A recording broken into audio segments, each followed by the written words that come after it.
파면당한 사람이 아무 입장도 내세우지 않고 발표도 안 하고 나가지도 않고 거기에 지금 있다는 사실 그런 판단을 했다는 것 자체는 정말 저로서는 납득이 안 가는 대단히 지금 어떤 사악한 의도를 가지고 지금 저러고 있는가 네. 이런 의심까지도 가능하게 하는 행위라고 저는 봅니다.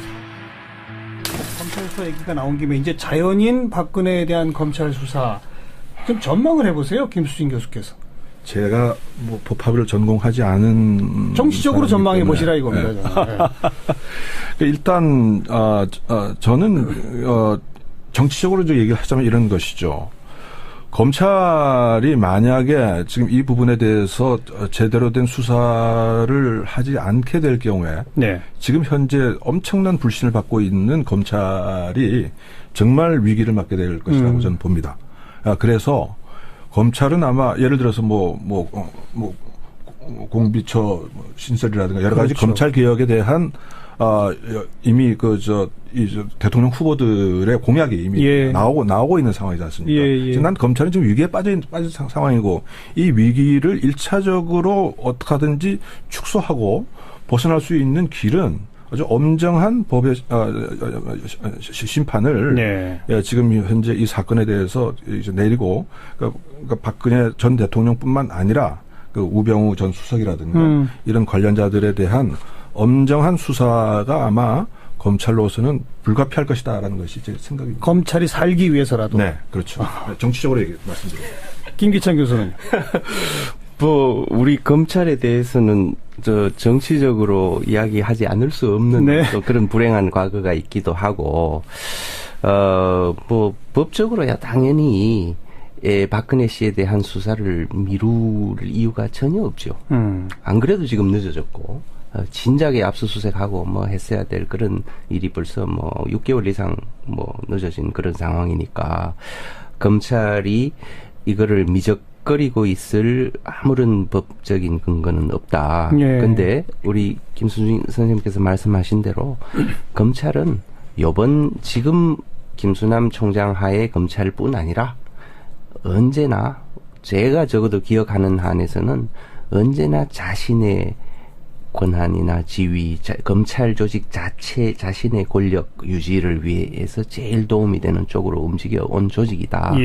라는 그런 평가에서 자유로울 수가 없을 거라고 저는 봅니다. 그럼 좀 기대해도 되는 거겠네요. 그러니까 아주 결사적으로 달려들 가능성이 오히려 더 큰 거죠. 근데 물론 이제 대통령 선거가 2달 안으로 있으니 검찰이 수사 결과 발표를 어느 정도 시점에 할 것이냐. 이거는 검찰 스스로도 지금 많은 고민을 하겠죠. 너무 임박해서 수사 결과를 발표할 경우는 너무나 노골적으로 자기 대선에 개입한다 이런 비난을 받을 것이고. 수사 결과 발표까지 너무 지금 앞질러 가신 것 같고 당장 지금 여론상에 있어서는 쟁점이 구속이냐 아니냐 이거거든요. 그렇겠죠. 저는 구속 사유가 된다라고 판단하면 구속영장 청구할 가능성은 충분히 있다고 봅니다. 검찰로서는 영장 청구도 안 함으로써 모든 부담을 자기가 뒤집어 쓰는 것보다는 법원에다가 그 공을 던지면 훨씬 편리한 거니까 일단은 이제 강제 수사를 어떤 형태로 할 것인가 박근혜 씨가 자발적으로 수사에 응하지 않을 경우에 체포, 구속 이런 그 문제에서 검찰은 제가 봐서는 이런저런 고민하기보다는 공을 법원에 던지지 않을까 이렇게 저는 생각합니다. 최대한 절차를 밟겠죠. 1차 소환, 2차 소환, 3차 소환하고 체포영장 나오고 그런 식으로 가지 않겠습니까? 그렇겠죠. 그렇게 되고 결국은 이제 영장 담당 법관께서 이제 많은 고민을 하시게 되겠죠. 자, 제가 아주 야박하게 대통령 신분이 아니니까 이제 빨리 청와대에서 나와야 되는 거 아니냐 제가 그런 얘기를 하자는 건 아닙니다만 김기찬 교수 엄밀히 말하면 현재 위법 상태죠. 청와대에 있다는 거. 지금 오늘 안 나가시고 거기 지금 계시는 그 문제에 대해서 저는 지금 이 시간에 벌어지고 있는 사태를 좀 더 엄중하게 평가해야 된다라고 생각합니다. 왜냐하면 보기에 따라서는 지금 그분이 안에서 침묵 농성하고 있다. 이렇게 저는 오히려 생각할 여지도 있다고 보거든요. 예, 예. 지금 안국동 헌재 앞에서는 대단히 과격한, 물론 숫자는 많지는 않다고 저는 생각합니다만 아주 소수의 사람이지만 엄청나게 과격한 시위가 벌어지고 오늘 뭐 사람도 죽고 했는데 파면당한 사람이 아무 입장도 내세우지 않고 발표도 안 하고 나가지도 않고 거기에 지금 있다는 사실, 그런 판단을 했다는 것 자체는 정말 저로서는 납득이 안 가는, 대단히 지금 어떤 사악한 의도를 가지고 지금 저러고 있는가, 이런 의심까지도 가능하게 하는 행위라고 저는 봅니다. 사악한 의도라면 어떤 그러니까 이런 식으로 농성을 하고 자기는 억울하다는 식으로 여론을 계속 자극을 해서 불복을 아마 유도하려는 그런 의도로 지금 계속 이른바 농성, 그 안에서 안 나가고 농성을 하면서 뭐 당분간 있겠다라는 식으로 언론 보도가 됐는데, 그 당분간이라는 게 이틀, 사흘 간다면 대단히 그거는 단순히 뭐 이 야박하게 쫓아낸다 이런 문제 정도가 아니고 우리 사회가 지금 빨리 이 지유를 극복하고 화합을 이루어 나가야 되는 이 상황에 그 사람 혼자서 지금 자기 억울하다고 안 나가겠다고 버티고 있는 이런 모습을 연출하는 거는 도대체 그 주변에 어떤 사람이 조언을 주고 어떤 참모가 이런 식으로 그 결정을 하도록 유도를 하는지는 모르겠습니다만, 자기의 뭐 사제가 준비가 안 돼 있으면 호텔에라도 뭐 며칠 머물 수 있는 거 아닌가요? 그러니까 어쨌든 법률적으로는 위법 상태인 거 맞죠? 네. 있을 수 없는 거죠. 그렇죠. 있어서는 안 되는 거고. 김수진 교수도 좀 언급해 주세요. 일체 입장 표명도 없는 것까지 포함해서. 박근혜 대통령에게 뭔가 잘못된 메시지가 계속 가고 있었던 것이다고 보여집니다. 우선 기본적으로 최근까지 지금 우리 국론이 이 탄핵 여부를 둘러싸고 분열되어 있고 국민들이 지금 둘로 갈라져 있다는 이런 식의 이제 보도라든가 이런 것이 많이 나왔지 않습니까? 네. 근데 그것은 사실은 사실관계를 제대로 정확하게 반영한 표현은 아니었거든요. 아니죠. 여론조사를 해보면 국민들의 80% 이상이 탄핵을 바라고 원했던 것이고, 극히 일부 극소수의 이제 인원들이 태극기를 들고 나와서 얘기를 했는데, 마치 국민들 전체의 여론이 반으로 갈라져 있고, 그래서 최소한 박근혜 대통령의 입장을 지지하는 사람들이 마치 국민들의 한 절반가량은 박근혜 전 대통령을 지지하는 것처럼 착각을 하게끔 만들어준 어떤 착시 현상을 가져다 온 부분이 있었다고 생각이 듭니다. 그리고 만약에 이제 여기에 대해서, 이 현실에 대해서 정확하게 박근혜 전 대통령에게 전달해 준 사람이 정말 아무도 없었다면, 지금 현 국면에서도 저 사람은 지금 이제 현재 처해 있는 상황이라든가 현실이라든가 이런 것을 제대로 지금 파악하고 이해하고 있지 못할 수도 있다. 바로 그렇기 때문에 지금 내가 지금 이 탄핵에 대해서 승복하지 않고 이대로 버티고 있으면 최소한대로 국민들이 한 절반 정도는 나의 입장에 있어서 나를 지지해 줄 것이 아니냐라는 이런 잘못된 착각을 하고 있는 것이 아닌가라는 생각이 들고, 이것은 정말 아까 김기정 교수님 말씀하셨지만 이건 정말 불행하고 비극적인 이런 일입니다. 이것이 정말 뭐 강제로 박 전 대통령에게 물리적인 방식으로 박 전 대통령에게 뭐 가해지는 이런 불행한 사태로까지 나가지 않았으면 좋겠고, 제발 현실을 제대로 직시를 해서 그 참모들조차도 이제는 정확하게 말씀을 드려가지고, 그렇죠.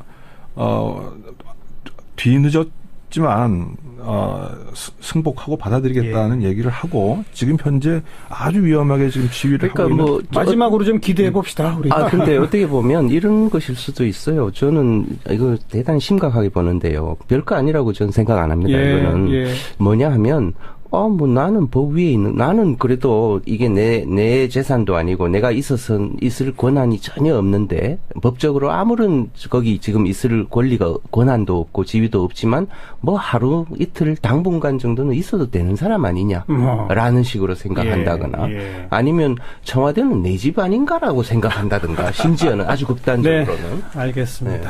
빨리 인식을 좀 바꿔주기를 마지막으로 한번 기대해 본다. 이 정도 말씀 듣고, 자, 이제 앞으로 우리의 과제, 뭐 대선 정국으로 곧 이전돼 갈 텐데요. 우리 김수진 교수부터 좀 한 말씀씩 하고 정리해야 되겠습니다. 분명히 이제 한국 민주주의의 위기는 지금 아니고 한국 민주주의의 건강성이 이번 탄핵 판결로 회복이 됐다고 보고 있고, 네. 그래서 지금 이제 뭐 헌법적 절차에 의하면 2달 이내에 우리는 새로운 대통령을 선출하는 과정으로 나가야겠죠. 근데 지금 현재 국면에서 오늘 정치권에서 쭉 나오는 얘기들 보면은 많은 사람들이 화합을 얘기를 하고, 그렇죠. 예? 뭐 이렇게 협치를 얘기를 하고 그렇게 얘기를 하는데, 저는 뭐 화합과 협치도 좋지만 지금 현재 우리 한국의 정치는 2004년 그 탄핵 사태 이후에 지금 한 13년 만에 대단히 중요한 그 어떤 변화의 어떤 계기를 마련을 했다라고 보여집니다. 네. 그렇기 때문에 지금 현재 이것을 기회로 삼아서 어떻게 한국 민주주의를 보다 더 건강하고 튼튼한 방향으로 혁신시켜 나갈 것이냐라고 하는 것을 고민을 해야 되고, 그리고 실제 대통령 후보로 나올 사람들은 자꾸 무슨 화합이라든가 뭐 협치라든가 이런 것을 얘기할 것이 아니라, 이런 것만 얘기할 것이 아니라, 예? 우리 정치가 어떤 부분이 어떻게 혁파되고 바뀌어야 되는지, 이런 거에 대한 얘기를 갖고, 아주 중요한 말씀 주셨네요. 그걸 갖고 서로 이제 경쟁하고 네.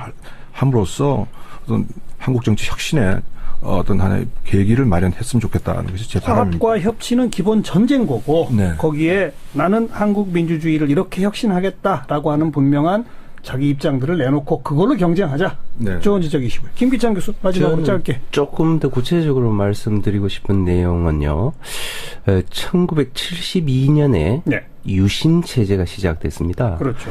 박정희 대통령의 평가에 대해서 뭐 이런저런 논란이 있습니다만, 제 개인적으로는 1972년 유신 체제 이후로의 박정희 체제는 고민할 것 없이 한국 현대사의 암흑기였고, 네. 부담이었고, 대단히 비극이 시작되었고 부끄러운 역사의 시작이라고 생각합니다. 그런데 그 유신 체제가 이번에 박근혜 씨의 탄핵으로 일종의 종결되는 그런 계기를 삼고, 우리가 현대사의 비극이었던 10월 유신 체제를 이제는 극복을 하고 훨씬 더 진전되고 선진화된 새로운 진정한 민주정을 마련하는 시작점이 될 수 있으면 좋겠다, 이런 생각을 하고 있습니다. 네. 적어도 87년 체제가 들어서면서부터 우리는 우리 유신 전두환 이거는 이제 끝냈지라고 생각했는데 그게 아니었군요. 김기찬 교수 말씀 제가 보기로는 엄청난 그렇죠. 엄청난 뿌리가 깊은 것이 있었는데 이번 탄핵을 계기로 그 72년 유신 체제의 종막을 우리는 이제 좀 고할 수 있게 된 게 아닌가. 네. 저는 이렇게 생각합니다. 그런 의미에서 민주주의의 건강성을 회복한 것이다라고 하는 우리 김수진 교수의 말씀과 연결이 되는 그런 과제인 것 같습니다. 네. 자, 오늘 탄핵 판결의 의미, 그리고 앞으로 우리의 과제에 이르기까지 이화여자대학교 정치외교학과 김수진 교수, 또 고려대학교 법학전문대학원 김기찬 교수와 함께 심도 깊은 진단을 나눠봤습니다. 오늘 나와주신 두 분 감사합니다. 네, 감사합니다. 감사합니다.